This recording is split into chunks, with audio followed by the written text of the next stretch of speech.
So thanks to Bob for facilitating this interview all the way from Verbier, Switzerland.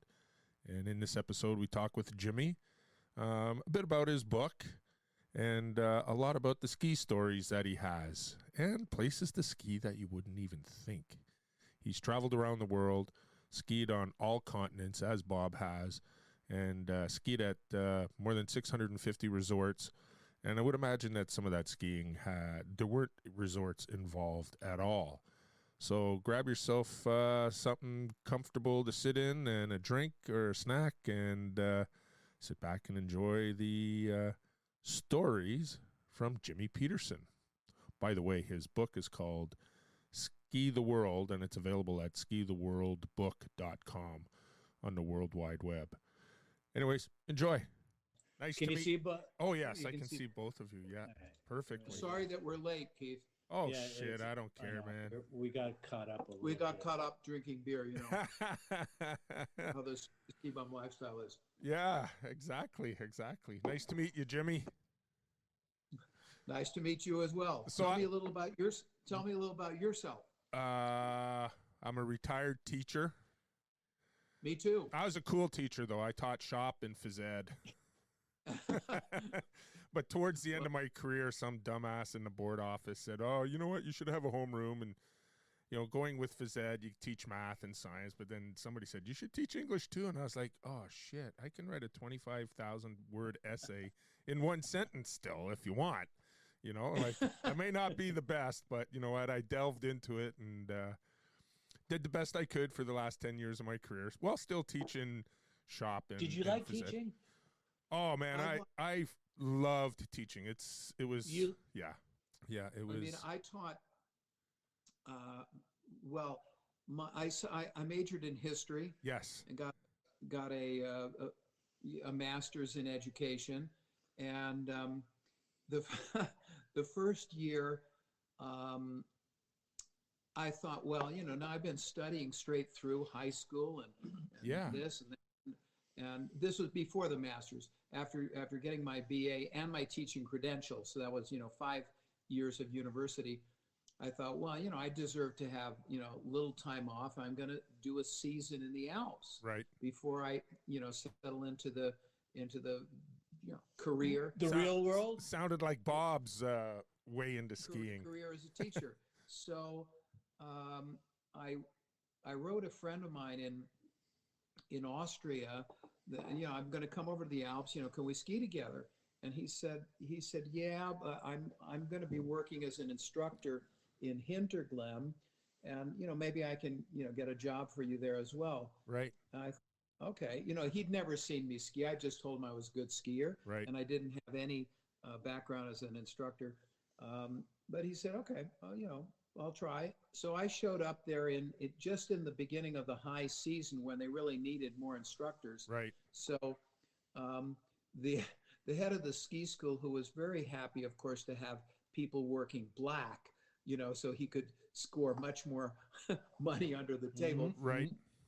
So he hired me, skiing, teaching beginners and stuff.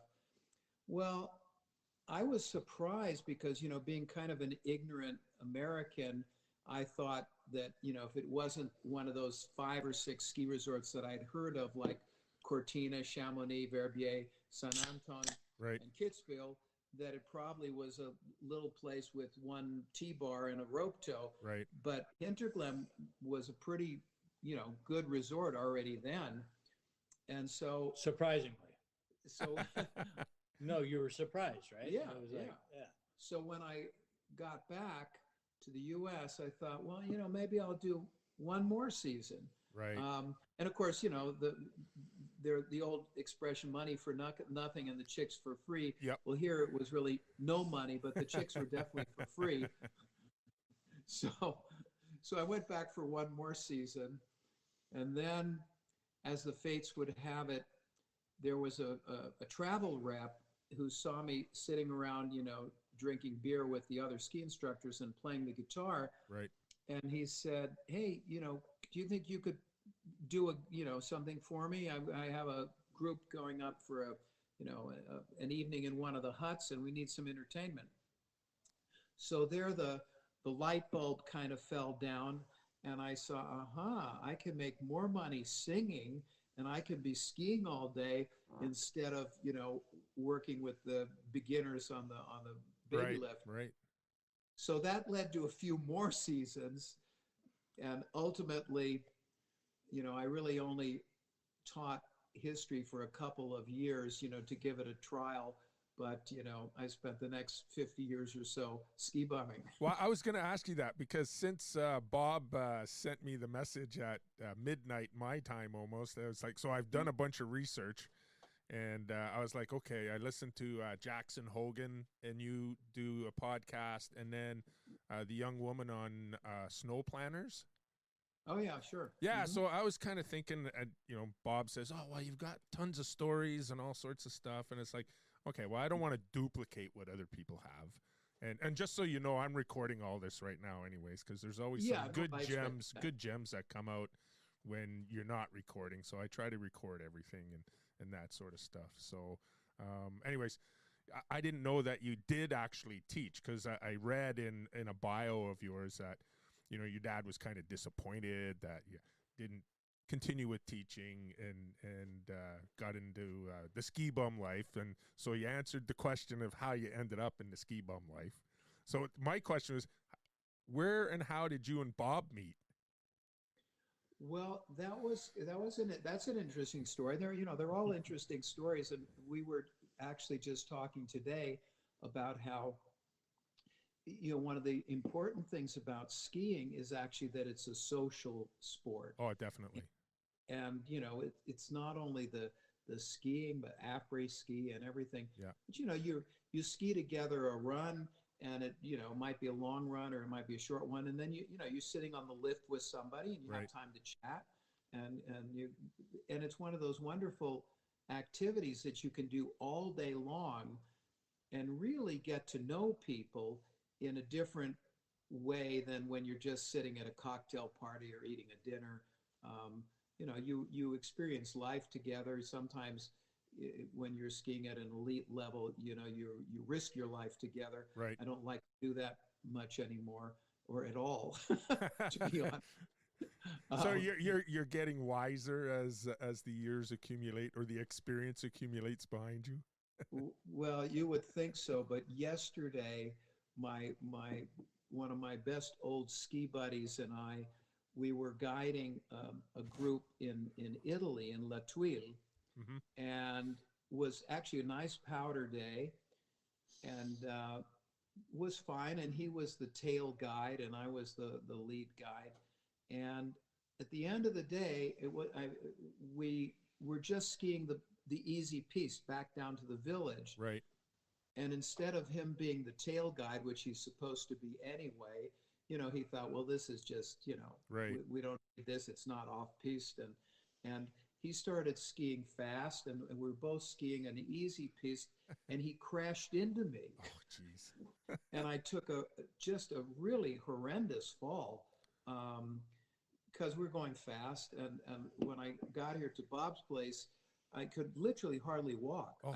I still skied down, but I was like, just holding on to his shoulder or anything. Today I'm a little better, so I'm hoping it's He's nothing. much better today. Tomorrow he's going to be okay. I'm crossing my fingers.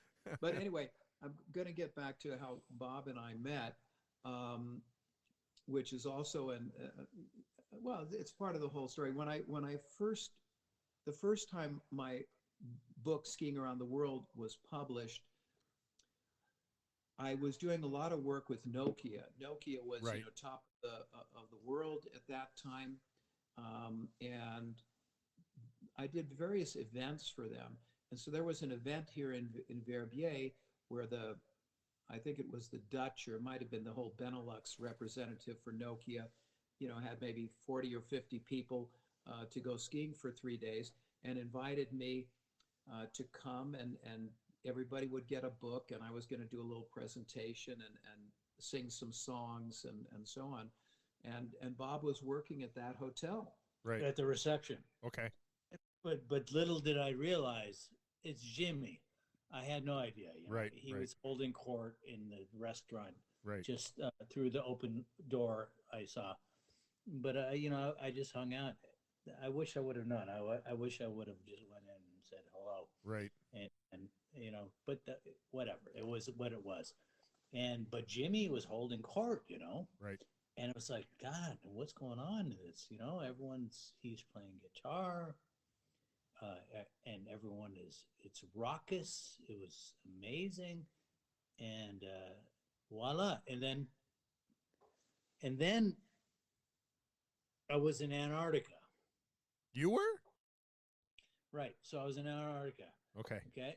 And I had a friend I was traveling with before, in South America.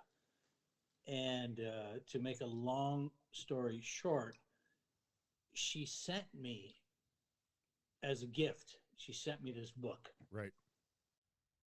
She sent it to me, and she had sent it to my roommate, who was from Alaska, roommate on the boat to Antarctica. Right. Okay, and this book showed up just out of the blue. This tome, this thing is huge. Well, I heard it's like 5 pounds, 2 kilos, or something like that. And it was skiing around the world. Yeah. And she said she wrote a message like enjoy this book or something. She wrote something like this, and I was like floored. I was floored. I was like, look at this book. This book is, and it has been my tome of trying to adventure to travel to different countries. It opened up that first book opened my mind up, and I live in Europe now, so it's a little bit easier to travel to different countries. It's not like being in America or Canada. Yeah, my wife. There's you're Canada where there's America to the south and Alaska. Yeah.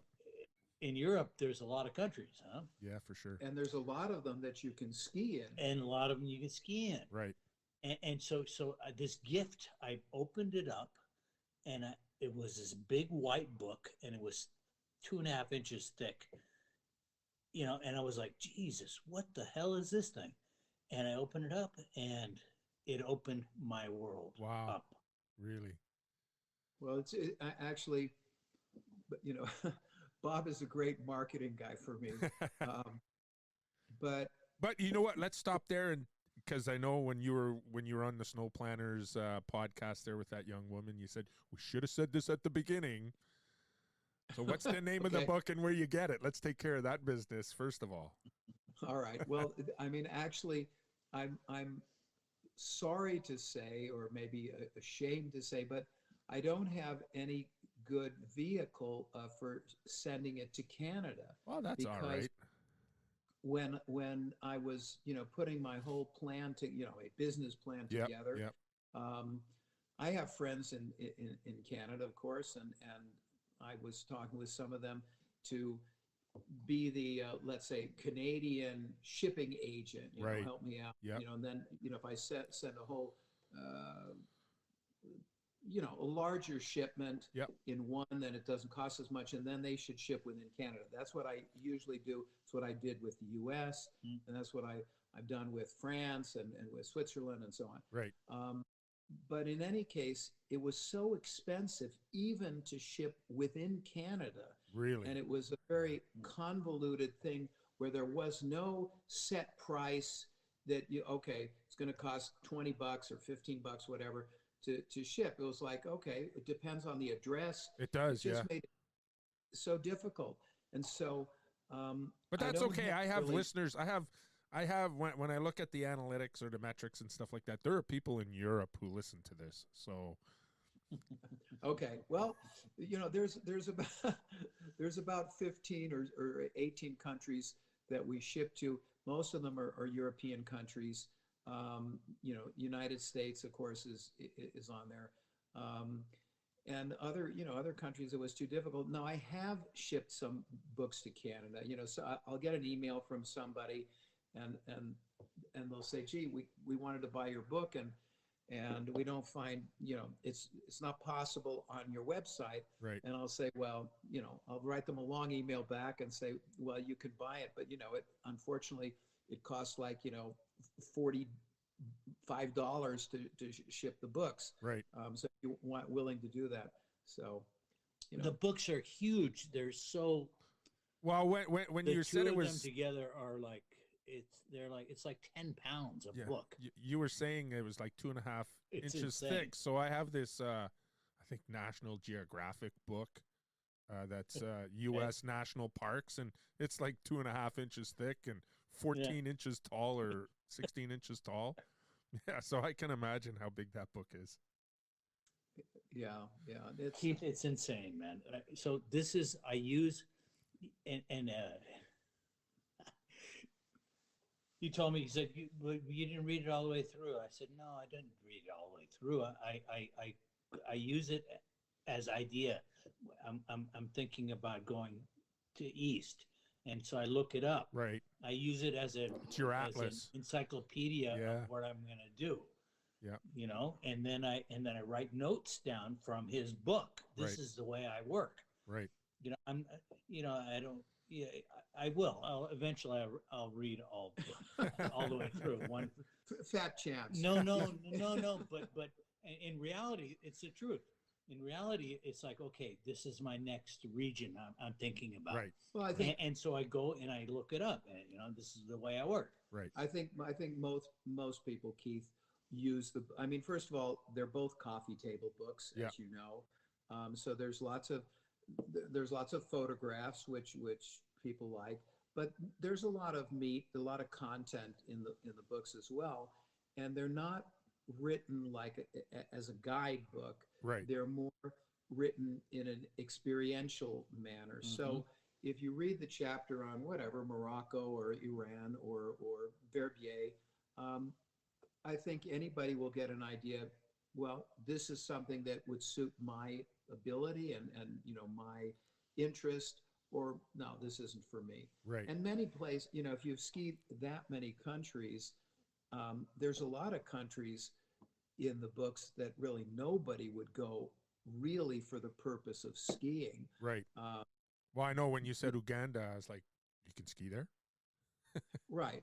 But Uganda, you could go there for the adventure of Right. trekking. Yeah. Right. Yeah. But, to go to Estonia or Belarus Yes. or Lithuania, Mhm. For skiing, that's a joke. The biggest lift in the country, has about 100 vertical meters. But That's what we ski around here. well, but the point is that it's, if you're a skier, Who cares? it's Exactly. It's fun to enjoy and learn about the culture of a different country and to meet people. And if you're a skier, why not bring the skis along? And that's a Exactly. great place to meet people, Yeah. right? Yeah. Well, you know what? Like our little hill, I never really skied. I was a basketball player and I wanted to play college ball. And I How was tall are you? 6'6". I think you're 6'6". Yeah. Jesus Christ! You're a center then. Well, in high school I was. In university I was a small forward. You're 6'6". Jesus Christ! I didn't realize that. Oh yeah. I thought you were like 5'10" or something. Oh no. Yeah. So and that's another thing. That's pretty Well, tall. I'll get back to the original part. Our little hill is 20 minutes away, and we got our ski passes there when our children were young, and we did that on purpose to teach them. It was a good, small, controlled environment Mm-hmm. to teach them about ski culture and how to navigate a little resort, a little hill, so that we could impart this adventure or type of lifestyle for them so that they can continue it in their adulthood and pass it on to their children. Absolutely. That's the most, I mean, in the end, the most important thing we probably do in our life is raising our children. Right. And that includes passing on our passions to them, which you hope as you get older, you probably know, though you're not as old as me, by a long stretch. But the older I get, as you know, you don't have that many years left. Right. What you leave behind is your children, Yeah. and maybe your grandchildren if you're lucky, and those family traditions, and that's your legacy. Yeah. Oh, that's like I don't know if Bob's giving you my backstory, but I used to run Telemark Ski Ontario, which is kind of a racing social organization, and then I wasn't fast enough to step backwards like everybody else did, and I ended up running Telemark Ski Canada, which put kids in the World Cup to race. Right. And so I have a passion for that. So when I have my kids' partners, when they first kind of joined the family and they're getting back into skiing, and I was like, you suck anyway, so why don't you try telemark skiing? I got a fleet of gear. I'll lend you the stuff, and, away we go. And I kind of co-op kids into that. And as we disbanded Telemark Ski Ontario, I bought a few sets of gear, little gear, for my granddaughter, who's only 10 months old, but it'll sit there waiting for her. But my wife and I were just talking about getting a pair of those Carhu plastic skis that they can just traipse around at the bottom of the resort, and they think they're skiing, right? When they're like 18 months old. Well, they are skiing. Yeah. So you're really starting them early. And I discovered a photo of myself in one of my, when my parents passed away, I ended up with all these old photo albums, which I'd seen before, of course, but I see there's a photo of me, holding You didn't really scrutinize the photo album. Well, then you started scrutinizing it. Yeah, there's a photo of me when I'm 1 year old, holding a pair of skis. Oh, right on. I got my first pair at a year, even though they weren't put on my feet at that time. Right. I probably could hardly stand. Right. Right. They knew. So in the spirit of kind of keeping this different than the other podcasts that I've seen and things that I read, so you have a quadrillion good stories. What's your best story? Well, I mean, the best stories, they're probably about girls, so I don't know if you want to hear them. Okay, ski stories. I love the one that you said with Sylvain. I can't remember his last name here. I wrote it down. Sylvain Sedan. We were just talking about him tonight. Yeah, because go meet him. Oh, really? He's going to meet Sylvain Sedan next week. Oh, yeah. Nice. A few days, actually. Yeah, end of the week. Yeah. Dude, the guy's my hero. He's the father of extreme skiing. Right. He's the first guy to go into steep terrain on purpose. Right. For the reason of trying to ski steeps. Right. So you wanted to know about a story about Sylvain? Well, or whatever, kind of like that. I can't remember Les's last name because I think he's changed his name because a friend of mine knows him. He's a writer who's been in Powder Magazine. He wrote a book. Les Anthony. Yeah, Les Anthony. Les Anthony. And he talks about skiing in in the Middle East there around Jerusalem or Israel or and they're in this one spot where they'd taken a taxi, and I think it might have been a Lada, and the guy's driving, and there's a checkpoint, and the guy rolls down the window, and he's AK-47s come in the window or something like that, and then he puts a cigarette out in the barrel, goes out because everybody needs to inspect the vehicle, and they go past this checkpoint, and they're getting to this place to go ski, and there's this big map on the wall, and he said, well, can we go ski over here? And it's like, well, no, we can't go there. What are these black things? Well, that's where all the landmines are. Right. I was like, wow. So. Well, there's a lot of good stories with Sylvain, for one thing. Sedan is a fantastic storyteller himself. Right. But the stories that I have with him, so when he was kind of pretty much done with all of his steep skiing exploits that already had put him in the Guinness Book of Records and so on, he was in his mid to late 50s. Right. And he started a heli skiing operation in Kashmir in northern India. And I read about that in one of the ski magazines, and I thought, wow, that's I got to try. I hope I could try that. And so I contacted him and told him I was a journalist and I hoped he could invite me for a free trip, which he did. I mean, I had to pay my flight, Right. but we're ski bums. We really can't afford, to do that kind of stuff unless we're invited. Um, so I actually was there a few times with him. Now the first, Kashmir, as you know, has been a trouble spot with all kinds of terrorism and insurrection and so on for a long time. And the first time I was there, which was way back in 1989, there was a bit of a pause, let's say, in that, Right. and but it was it was fine. We really, enjoyed it. Then I went back in '94.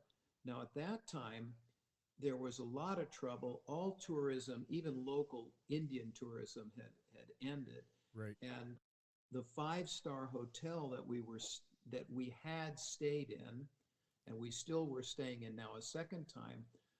I mean, it looked like a slum. It, Right. it was housing because there hadn't been any tourism for a while, and the government was housing Indian government officials in the hotel and trying to protect them from Kashmiri rebels. Right. So the whole compound was surrounded by guns and people and checkpoints with their weapons and sandbags and stuff like that. And then in the foyer, or sort of this patio in the middle of this building, or the building was sort of surrounding Right. it. Every morning you have these troops like doing exercises and drills and marching. And there was no reception or anything. And Sylvan had just, he was using the hotel, and he had one of his employees using one of the suites as the reception. So we'd have to check into this suite and then get our key and so on. Now, the more interesting part of this was, excuse me, Beer there, Bob. Yeah, I'm gonna go get a beer. for a while, I was there with a friend of mine who'd never been there before, and I wanted him to have the experience of staying on a houseboat, because Oh, right. Srinagar is famous in normal times for these beautiful houseboats. They were built by the British in the 1800s originally, and early 1900s, when they colonized this area, and the local law was that only Kashmiri people could own land. So the British built these houseboats so they could own their own home. Right. Well, over the years, of course, this became a real tourist attraction, these houseboats. So I wanted my friend, let's go live on a houseboat instead of in this five-star hotel, which wasn't really much of a five-star anymore. Well, there hadn't been any tourism in Kashmir for like a couple years. So we had a guy who was a taxi driver, he hadn't had a fare. Right. He would just stand, parked outside the hotel. Whenever we wanted to, go to the houseboat, he would drive us. Well, a lot of times we'd eat dinner with the group in the hotel, and then, maybe 11 at night or something, say, okay, take us back to the houseboat. So when he was driving, he would have the light on. Right. Usually you don't have the interior light on in your car. Yes, correct. And I said, isn't it difficult to drive? Why do you have the light on? He said, well, the Indian soldiers here, they get very, they start drinking when it gets dark, and then they get a little trigger happy. Oh. I want to make sure they see that I have white tourists in the car. You don't want to be shot upon. So, that doesn't have much to do with. So Srinagar must have been amazing. It was amazing, right? Yeah, Srinagar, I think, is one. Well, Kashmir as a whole, but Srinagar is one of the. And you were there in early on. You just explained that you were there early on. Yeah, but it's still it hasn't changed. It is one of the most unique cultures that I visited, and I visited maybe 95 countries. Of course you have. And so that you stay on the houseboat, and then It's not bad for an LA boy, huh? No. these gondolas. There's two LA boys. Gondola. No, but no bullshit. That's amazing. You got to get there. I'm floored by your history. I am floored by your history. This story you just told about Srinagar, it's amazing to me. It's stunning to me. He's got cojones, because I've got a friend, and he's from Israel, and I found out that you could go ski. I think it's the Cypress Mountains in Lebanon. And you can ski in Lebanon. Yeah, and in Israel. What's that? You can ski in Israel too. Right. And I was like, oh man, I don't think I'd ever go there because what goes on. And he's like, So dude, the media. What's that? I skied in Israel. Oh, have you? 2 years, and it was right before the COVID, whatever. Oh yeah. 3 years. Right. And it was insane. Really? Fuck. Really? You should see the photographs. We shot photos. It was like one of the best ski trips I ever done in my life. Right. Well, there's landmines around. Right. You have to be careful a little bit. I know. Well, my friend Steven said, he goes, oh, no, it's safe. I said, but dude, what I see on the news, he goes, you pussy. He goes, media does what media does and hypes it all up. He says, you can get in there and go and ski and it's all right. Well, there's no hype. There are you have to be careful with your skiing. But I think Keith, what your friend Steve said is actually true. There's so many places. When I was in Lebanon, it was illegal for an American to go there. If you had a stamp in your passport, it's $10,000 fine. Wow. But of course they didn't, they knew that, and they wouldn't stamp your passport. They just put your stamp into a slip of paper that you could throw away afterwards. And Lebanon was of course because there'd been that incident, when a terrorist, crashed through the gate at the embassy compound and blew up a bunch of people. But that was so many years earlier. Right. And, the U.S. being what it is, they just kept that status for the longest time. Well, you got to Lebanon, was the absolute most hospitable, most kind people you could meet. And you didn't have even an iota of thought that there was some danger. Right. You just had a great time. And the same goes for Iran, for that matter, which I visited on a completely different trip. And again, just to give you an idea of the hospitality, we were at a restaurant. I was with two Swedish guys in Iran, and we bought some food. It was a kind of cafeteria style, so you bought the food and paid the cashier. And they're not used to seeing too many tourists, and the cashier said hello and where you come from, exchanged a few words. And when we sat down, and maybe 10 minutes later, he came over and he said, "Excuse me, I'm getting off work in about 20 minutes. If you'd like, I would love to invite you to a tea house." Sure. So we went to one of these tea houses where they smoke the hookah, the water pipe, and complete stranger. Yeah. So that's the kind of thing that was happening, all the time in a way in Iran. Right. Wow. That's cool. It just floors my mind about that, and just having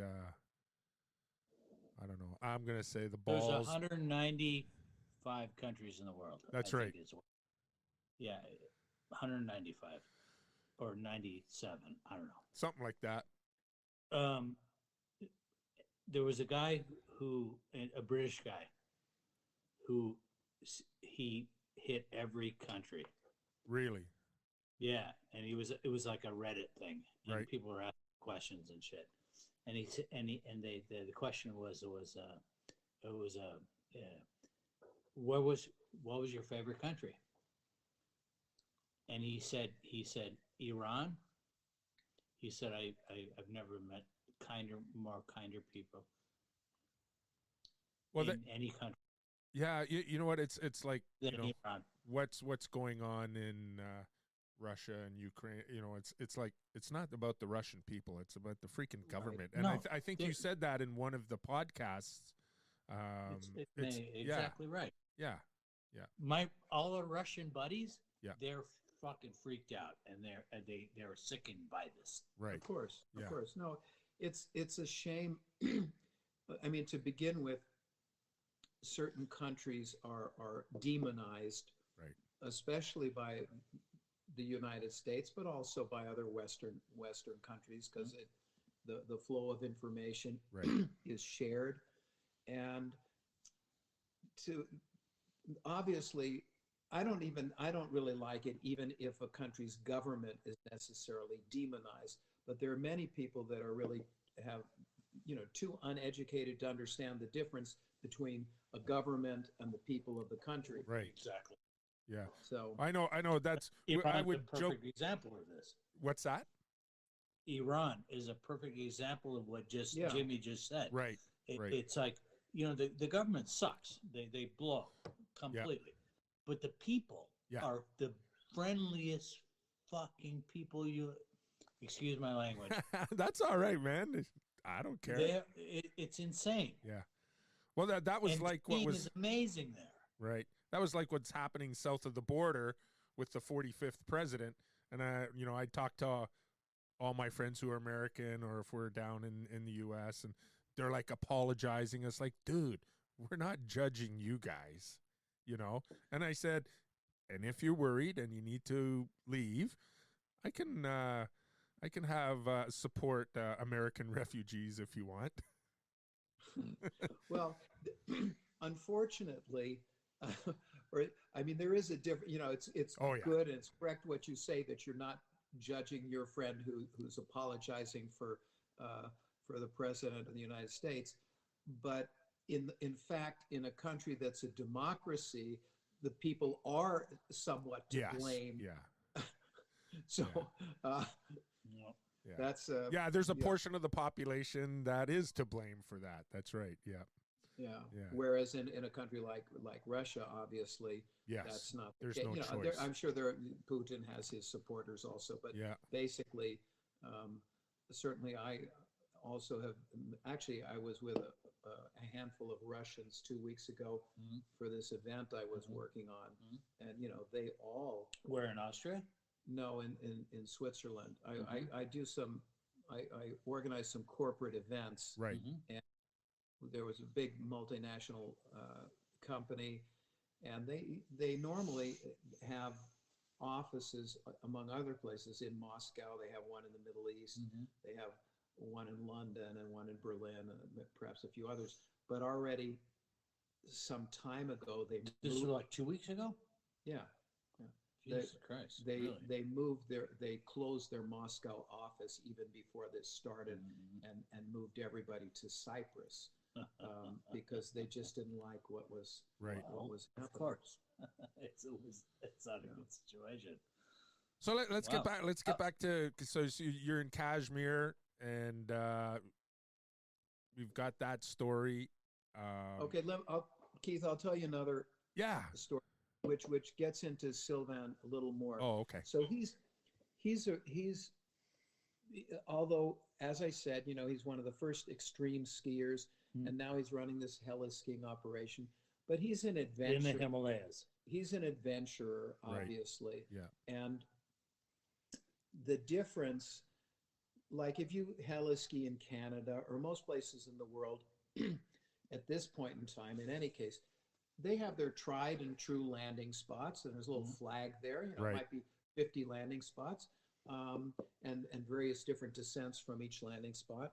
But everything's been, tested and retested and everything. Well, with Sylvain Sedan, in 1 week, there's probably at least a half dozen times that he says, "Well, we have never landed here. This will be a first descent." and you're thinking, I'm in awe. It's like I'm standing on a place that probably no human being has ever stood, Right. and I'm going to ski down, a nameless peak in the Himalayas that nobody has ever skied. Right. Uh, your battery's getting down. Okay, all right, we'll keep it going. Keep it going. I'll plug in. And so, I mean, that's a very, well, it certainly affected me. The other side of the coin, Keith, is that with that kind of policy, or there is more danger involved. For sure. Yeah. So we had a huge storm. I mean, about 2 meters of snow fell in this storm, and of course, you couldn't ski because the helicopters couldn't fly. So we had a number of days where we were just grounded. And then comes a bluebird day, and I'm saying to my buddy, I said, Jesus, this is impossible. I mean, any place that is steep enough to ski with this much new snow is going to be dangerous. Right. Places that are 20 degrees, you're not even going to be able to make a turn. Right. I wonder what are they going to do? And he said, well, let's see. I said, okay. So we start out, and the trees grow very high in the Himalayas. So the tree line, you have, trees, pine trees, rhododendron trees growing up to about 3,600 meters. Oh, wow. So, that's what, 11,000, Yes. 10,500 feet, 11,000 feet. And so he takes us some nice steep places in the trees, kind of ridges, and great, and after a while we kind of turn off our brain a little bit and think, well, okay, they know better. Well, after we'd done a few runs there and it was getting skied out, and then we go to a big open bowl, and we're skiing there 3 or 4 times. Nice. Beautiful. I mean, we're probably, even though so much snow has come, but we're sinking in maybe 60, 70 centimeters. Right. And it's fluffy. Yeah. Well, our euphoria came to a quick end when suddenly we had just bunched our skis together and tied them up to put under the carriage of the helicopter. Helicopter was taking the first group up, and all of a sudden the voice of the pilot comes over Sylvain's walkie-talkie. Attention, Sylvain, une avalanche grande. And it's like the whole mountainside. Il parle français ou allemand? Well, he speaks French. Yeah, he speaks French. Yeah. So, the whole mountainside where we've just been skiing Wow. is coming down, and there's this snow cloud, about 100 meters into the sky, and I think we're dead. We've Right. got no chance. This is gigantic, and we don't have skis on, so we can't try to ski off to the side. Right. So there's some big old growth trees, maybe 50 meters away. And I think, okay, we've got to try to get to those trees because those are not in a normal avalanche path. Right. And we're just, kind of elbowing our way, crawling, like a World War I soldier in the trenches, Yeah. trying to get to this. And you can't help but every, few seconds look up and see this cloud coming closer. And it's the only time in my life I felt terror. Wow. Which if you have felt it, it's above fear. I can't quite describe it other than to say that it's a completely different level.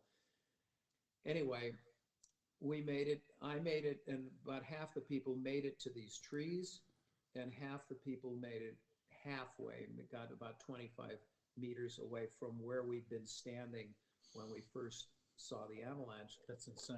And everybody was safe. Oh. But where we'd been standing was covered with about 8 meters of snow. Wow. And the avalanche was 3 kilometers long. Wow. I mean, people get killed in an avalanche that goes, Yeah. 30, 40 meters. So You're buried. You're buried. Yeah, but That's humongous. yeah, but anyway, I still love Sylvain. Yeah. I'm going to blame him, Yeah. him for that, but he's an adventurer, and I can't wait to meet him. I'm gonna come. I'm gonna yeah, come. yeah, No, because I need to meet him because it's because he's your idol. yeah, absolutely. He's the original badass motherfucker, man. Yeah. Yeah. And you know, Seriously, This is what happens when Bob's had a few beers. Everything is fun. well, I don't know how the hell you guys do this, man, because I'm the baby of the three of us, and what is it, 11:30 there, or 11 o'clock? 11 p.m. or something. Yeah, like it's that. about 11. Yeah. Like I was but up. I didn't. Sorry, go ahead. No, I didn't ski today, so I've got energy You know, I was because up of late my watching. injury. I was up late watching the Grammys last night, and I was like, because I, you know, at my cottage, I go to the cottage in the wintertime to ski. I go to bed so I can get up, and when my girls were young, you know, we're paying 4 lift tickets, say at J Peak or Sunday River or something like that. It's like first chair, last chair. And my sister's like, you know, she was an executive, no kids. And I said, well, you have a vehicle. There could be an early ski bus and a later ski bus, you know? Right. Yeah. So like today I was, when I called you earlier and Bob says, oh, we got to do this later. I was like, oh, perfect. I can have a bit of a nap because I was dragging my ass around all afternoon. I had a cup of coffee. It didn't do anything. I still went right and had a nap for about a half an hour. Yeah, I don't know how Bob does it, because whenever I talk to him, it's got to be close to 11 o'clock or after midnight. Well, he's on a different time schedule. absolutely. He works nights. He works graveyard shift. So I don't even. What do you do for a living, Bob? I that's a good question. everything. I ski. I don't know. Well, that's what I figured. I don't sleep that much, and then I'm doing telemark journal. Right. Number 4 is going to be out. And number 4 is going to be volume 4 is coming out in the next like 2 weeks. Oh, awesome. Supposed to be out in December. Yep. Now we're in April. Okay, so it's 4 months. Well, it's ski season. It's ski season. It's kind of hard to do stuff when you got ski season. I know. The thing is, though, we're going to put out a product that's the thing. Everything about telemark, all right, yep, is distilled in volume 4. Oh, good. Everything you've ever thought about telemark is in volume 4. Now I wonder if and then we have to go to volume 5 right away. 2, 3, 5. Right. Okay. So I'm going to get on my buddy, because he did. Remember, I told you that he led that Russian Canadian expedition in Siberia. So he did have his first draft, and I went over it with him. And I don't know if he's done anything else with it. Send that shit, man. Yeah, because he's got some great pictures. Because what I got from him was he went over to Russia. They did this ski touring in northern Siberia, and then the Russians came to Canada. So he's got the whole thing there with photos. So and this that is sort of what stuff. we're all about. You know? Yeah. These are the stories we want. That's right. We just want to pull that shit in. Yeah. And then we're gonna write. We put it. We straighten it out. Yeah. You know, and then get the photos correctly. Yeah. And then make a book, and then boom. Right. And this is it, man. So to all our telemark readers, send the stories in, man. Yeah. Send them in. Absolutely. Cool. So, Keith, have you been skiing over in the Alps as well? You know what? I kind of think maybe it was a problem of my career, but I don't like large groups of people, and I don't mind flying, but I fucking hate the airport. You don't like flying? Okay. No, I don't mind flying. I don't mind it, but I just hate the airport. I remember my best story about skiing really has a little bit to do with skiing, but my buddy Josh Madsen's got his shop in Salt Lake City. Yep. He was having an end of the year party, and I said to my wife, hey, let's fly to Salt Lake City and surprise Josh. And she's like, you don't really like the flying experience. You're going to fly there for the weekend? Like, you're just going to go there for the weekend. And I said, well, how is that any different than me going to the cottage and skiing Jay Peak? My cottage is 6 hours from here. And I go there for the weekend and come back. Anyway, so I said, okay, we won't go. So then she does a little bit of research, and she says, you know, the off season to fly from Toronto to Salt Lake City is like December, January. I was like, oh, I didn't know that. And then she says the magical words, I can send you. And I was like, oh yeah, you're going to send me.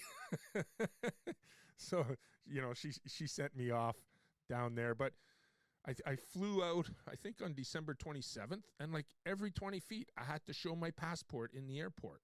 And then coming home, I didn't realize I'd be coming into Pearson when everybody else is coming back. And I got down into where the Canadian Customs is, and I looked, and I was like, holy shit.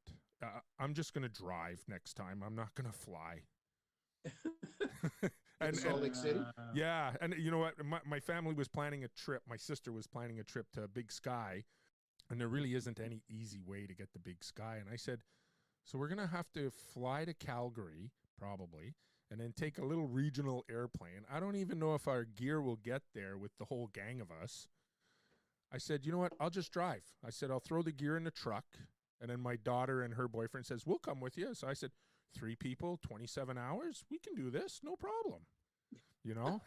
See, exactly. Sometimes I'm like, I just want to drive. Instead of buying an airplane ticket, Yep.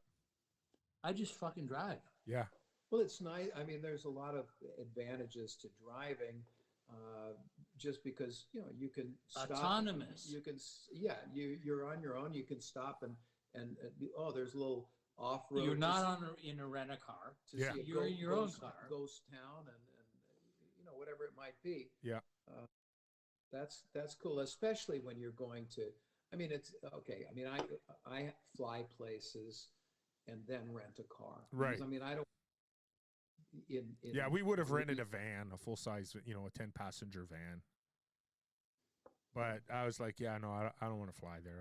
I'll just drive. But it's like, I don't know if Bob has seen the posts, but I've got like a big 3/4 ton truck, and I have a 43-foot fifth wheel that I pull behind it. Yeah, but how big is your truck? Well, it's a 3/4 ton, like an F-250 diesel. Yeah. And Ford? Yeah. Because they've got the most power and the most torque. And you have a camper on that? Well, no, I have a 43-foot fifth wheel. Oh no shit! So when the guys Really? when the World Cup came to Vermont, and I befriended some of the guys on social media, and when we met in person, and they saw what I was driving, and this one guy, he says, you need a special permit to drive something like that in England. That's a huge trailer. Really? But you know it's what? Like an apartment. You're acting like an apartment. Basically. Yeah, but you know what? It's a toy hauler. So the back quarter of it is got some sleeping stuff, but it's like they call it a garage. Most Americans put motorcycles in there, but we have human powered toys. So we have paddle boards. Are you pretty good at backing that shit up? Yeah, I grew up on my uncle's farm. So I wasn't allowed to drive a tractor until I could back up 2 full hay wagons into the barn. So okay, you really know you know what you're doing. well, you just have to go slow. You just have to go slow. Yeah. That's all. I have my wife's cousin drives. Technique. You learn techniques. Yeah, for sure. Yeah, and like my one daughter who's a firefighter, you know, she drives big trucks all the time, and people are like, "What? You drive that?" Yeah. So, but when you're my size, I get out of my truck. It's like you guys getting out of a F-150 or a 1500. But once you park that thing, you're like, yeah, this killer apartment. Yeah. Right. Oh, yeah, exactly. Yeah, for sure. Yeah, people walk into it and they're like, "Holy shit!" It's like, oh my god, this is amazing. I know one of my wife's girlfriends. She was when we bought the trailer. She's like, they have trailers that have islands in them. And Sean goes, "Yeah, we have an island." And they have fireplaces in them too, electric fireplaces. And Sean's like, "Yeah, we have an electric fireplace." Because we wanted it because we want a ski tour, and we had planned this huge trip, and then freaking COVID hit because we were going to go from Toronto to Chicago, take Route 66 south to Arizona, New Mexico, because I have friends who live there. They're like they live in Taos and that sort of stuff. Well, I don't know. You may know of seen him on social media, Alex LeBlanc, Bob. Yeah, Yeah, of course. yeah. So Telemarketer. he's a pro patroller at Angel Fire. I love the guy. He's a great dude. Yeah. Fucking great dude. Anyway, so and then we were gonna work our way because I have friends all through the American Rockies and out in the Pacific Northwest and then up into Canada and all that sort of stuff. It's still on the radar to do once all this COVID stuff is really calmed down. Can I say something? Yeah. I'm very happy that we all know each other and we're this group together and we all know each other. Oh, yeah, for sure. It's fucking a great thing. Yeah. You just mentioned Alex, it was like, it clicked in my head that we're just this little group, Yeah. actually. Yeah. You mentioned that today, that the ski community is very small, actually. Yeah. Well, there's a lot of us, but it's very small, actually. Well, we all know each other. Yeah. I mean, they're actually here in Verbier, because it's one of these iconic ski resorts. Guys like Bob, who came over many years ago, and somehow got stuck in a positive way in Verbier, and in those, now I think it's different because there's two. You can't be a ski bum like in the old days. No, Well, there's two generations of people since he and I started coming over here. But in those days, and people like himself who are a lifelong ski bum, who made a choice that I'm not going to climb the corporate ladder. I would rather. I can give a shit about that crap. I just want to ski. Yeah. Right. Okay, keep going.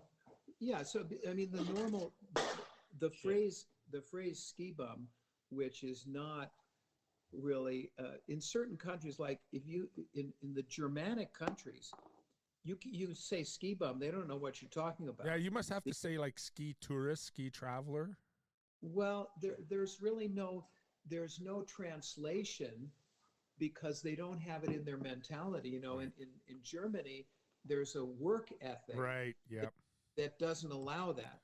But in Sweden or in the Nordic countries, the work ethic is there's a strong work ethic, but somehow within that, the parameters of that work ethic, it's acceptable that when a young person either finishes high school or finishes college, that it's okay for them, not only for a year, but could be for a few years, whatever. Some of them work as an au pair. Some of them are ski bums. Some of them, whatever their hobby is, maybe they take off to Greece and they're teaching surfing or whatever, or windsurfing, I meant. But there's this thing that this is good life experience. But then, after a while, it's like, yes, now you're supposed to get into the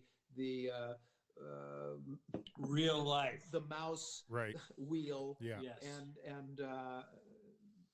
and work the next 40 years and be part of society. Yeah. But you see, I wasn't like that. I was that, I remember I always wanted to be a dairy farmer. And then it was, I don't know, maybe the very early 80s. And when interest rates were so stupidly high, and I was like, oh, because my uncle had the farm. It wasn't my dad. And he had boys. And I was like, what am I going to do? I like being in the gym. I remember the moment I was standing half court in our high school gym. I was 16 years old. I'm going to be a phys ed teacher. And I tell you, that's the best thing ever because I got to practice my retirement for almost 30 years, 2 months at a time in the summertime. I was home with my kids, and one of my favorite bosses, he always said, you have a really great home work balance. And he says, and more geared to home than work. But he knew when I was at work, I was professional 100% of the time. I approached my job because I was a blue collar worker because I'm a carpenter. Right. And, I thought, okay, I get to work 7:30. Classes start at 8:30. They finish at 2:30. If I got out of there at 5 o'clock, earlier than 5 o'clock. That was a bonus, So, but yeah, I was always, my son-in-law calls me the been there, done that guy. Not like you guys though, So I would, go on bike rides on the way home. I worked 5 kilometers from home, but I do a 40K bike ride on the way home, sort of thing. Well, it sounds like you have a good balance. You've had a good balance. Yeah. Uh, And I wanted to retire as soon as I could too. Honestly, the fact that we both studied to be teachers, tells something about us. Really, when I decided to be a teacher, part of the reason was, okay, you got 3 months free. Yeah. The only thing that didn't work was that the 3 months were in the summer. Right. And, I want to ski. Yeah. So then I became a substitute teacher for Right. like 13 years because I could just, LA is so big, I worked for LA City Schools. I could come back and start teaching the next day. And then, when Christmas came, I just called the substitute desk and say, I'm not available till further notice. Right. And I was off to the Alps. Yeah. And I did these TV shows back in, after the first book came out. Mm-hmm. I was lucky enough that the top Finnish TV channel, they thought it was a good idea to do like a 6-part miniseries based on the book. Cool. So that was called Raider of the Lost They Snow. did a 6-part miniseries based on your book. Yeah, I'll have to send you that. Oh, fucking hell, that's awesome. So anyway, then you didn't get much money for this, Right. but we got a No, little but money, that's and then pretty we fucking tried cool. to get some sponsors, and then we Yeah. got Amar Corporation, which makes both Solomon and Atomic. Yes. Okay. Yes. As our sponsor. Yeah. So now I've been skiing on Solomon for many years. And you like the Solomon skis? Yeah, I love Solomon. Kick ass. So you like that because XL was pretty cool. At the time, I loved it. It was amazing. Huh? Yeah, and it was kind of different. It had this aerodynamic design. Yeah, they were pretty kick ass.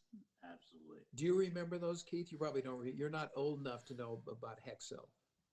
The name sounds familiar. My dad used to work in the ski industry, and I didn't really ski.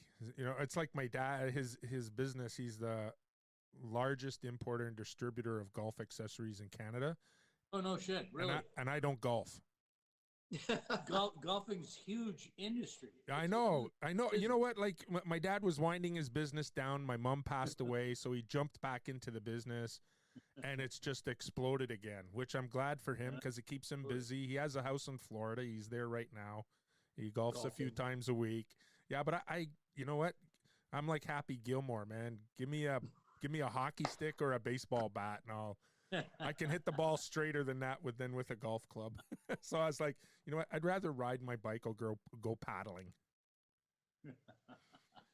Very good. I mean, you have enough hobbies. You don't have to take on all your dad's hobbies. That's right. That's right. The rest of my family does that. So, but I do thank golfers for contributing to my inheritance.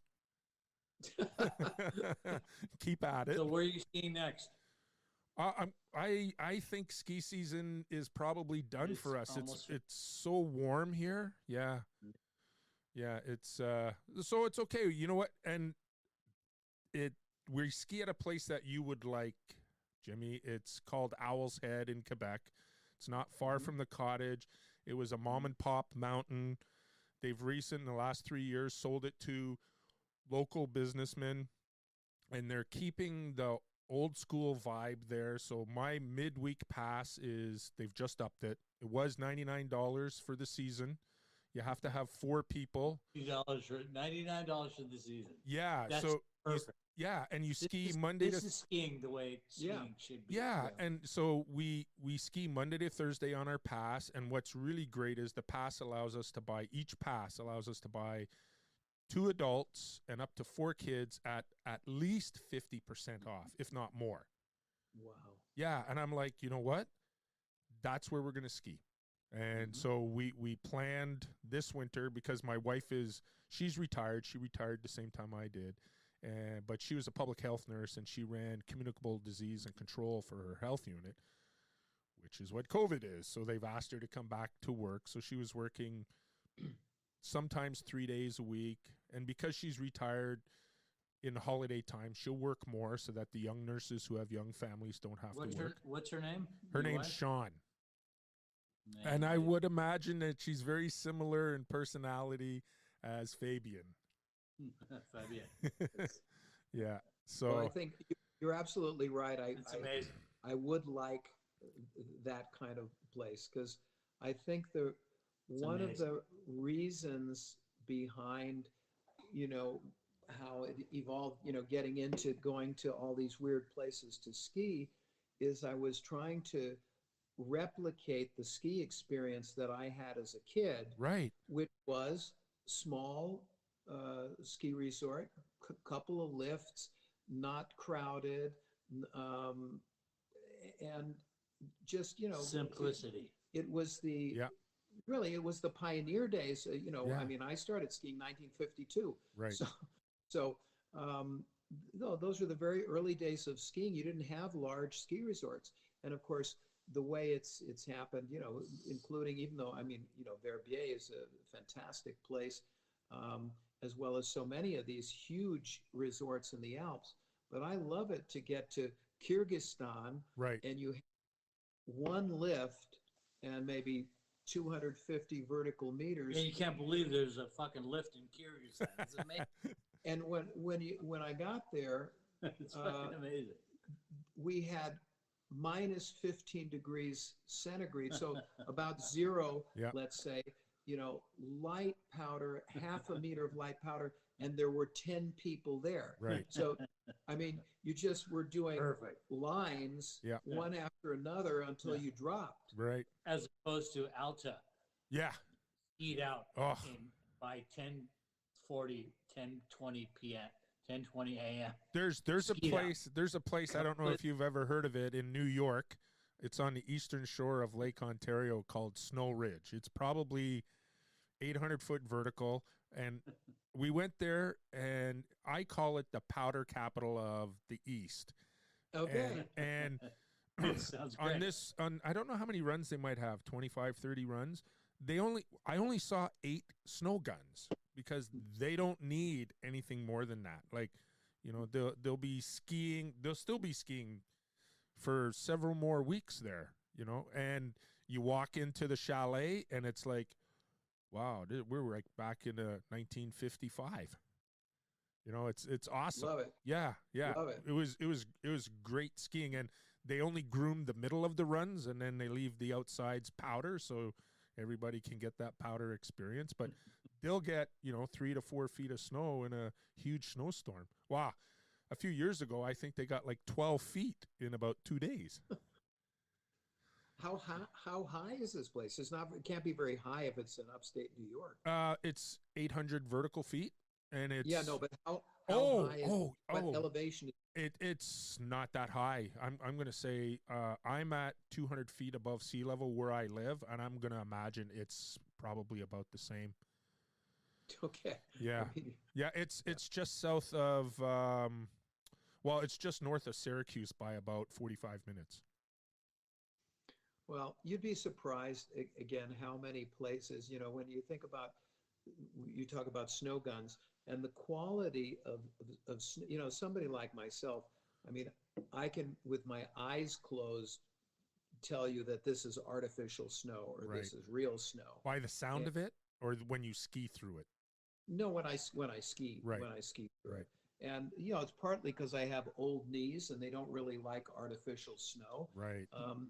And the way it's done in Europe usually, and I have to admit, unfortunately, because of climate change, we need this artificial snow. Yeah. But they start creating this base on the pistes, long before the real snow falls, and it's solid ice. It is. And so then for a long time in the early season, you get a little real snow on top of it, but it just scrapes off the first time, the first day when people ski on it, and you're back to this really hard, not very free. If you're a powder skier, now, people who ski back east, they know how to ski ice, but I don't know how to ski ice. Right. It belongs in gin and tonic, but not under my skis. So that's really a problem. But anyway, we were down in Greece a couple of years ago. I was also doing a ski film there. Skied about 4 or 5 different ski resorts for this film, and the one that is the furthest south in Greece, on the Peloponnese Peninsula, we had really nice powder, and we were talking to the mountain manager and skied with him. He was a very good skier, and he said, I've been skiing all over. I've been skiing in all these great places in the Alps, but this is my favorite mountain. Right. And he pointed out that they don't have any snow guns. Really? And their season goes into at least mid-April every year. So there's a lot of misconceptions about where one can ski. Naturally, fortunately for somebody like myself or like Bob, who really also loved skiing in Greece, the Greeks have not really marketed skiing. They've marketed their summer tourism forever, which is fine. So, we can go down there and there's not many people skiing, and it's one of these experiences like you've had there in New York. Yeah. Oh, when you talk about ski anywhere, teaching, we'll have snow days where we'll get enough snow where the buses don't run. And I would always tell the kids in my class, I said, if the kids who take the bus, they don't come to school, and you do because you were dumb enough not to listen to the radio or anything like that, I'm not going to hold them responsible for the work that we're going to do.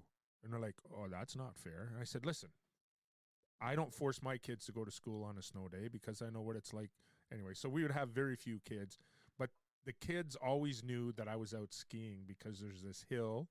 The trees are perfectly spaced, and I would come home at lunchtime, grab my gear, go out, figure eight the trees. I just, ski down, walk up the road, ski down. And then the next day the kids were like, you were out skiing in town. I was like, yeah, that's a great place to ski. It's 100 yards long, but I got to ski at lunchtime and then go back and teach. Yeah. You live right, Keith. Oh, thanks. Anyways, I should let you guys go. It's getting on. Oh, yeah, we got to get some sleep. Yeah. We got to get some pizza. I love you, Keith. All right. Hey, this has been awesome. This up, yeah? Yeah, for sure. Thanks. Jimmy Pettersen. Can you see my face? Oh, I can see your face. Yeah, I'm scarred for life now. I love you, Keith. It was amazing. Yeah, this is great. Awesome. And we're gonna finish this, yeah? Yeah. Keith, so skiing. What's that? I'll get your email from Bob, and I'll send you a little email. Oh, okay, cool. Yeah, and skiingaroundtheworldbook.com, right? For the guys, listeners who are in Europe. Right. Yeah, I was surprised I had listeners in Europe. They're the 2 best books I've ever seen in my life. Right on. And thanks. I'll try to figure out a way to get them to somebody in Canada. Well, you know what? I have friends and family in the U.S., so we can figure that out. Okay. Yeah. That's good. All right. Keith, that was nice. Yeah. Fucking nice session. That was good. It was very impromptu. This was awesome. Were you happy with it? Oh, yeah, for sure. Yeah, it was awesome, man. Nice to meet you. Yeah, same here. All right, take it easy, guys. Have fun skiing tomorrow. Okay. Cheers. Good night.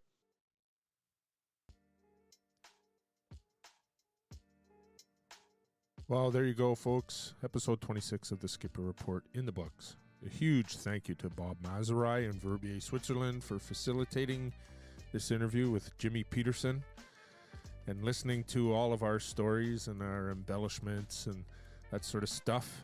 If you're looking for Jimmy's book, skiingtheworldbook.com on the World Wide Web. I want to thank you for listening to another episode of the Skipper Report. Check back later for another report. Peace out.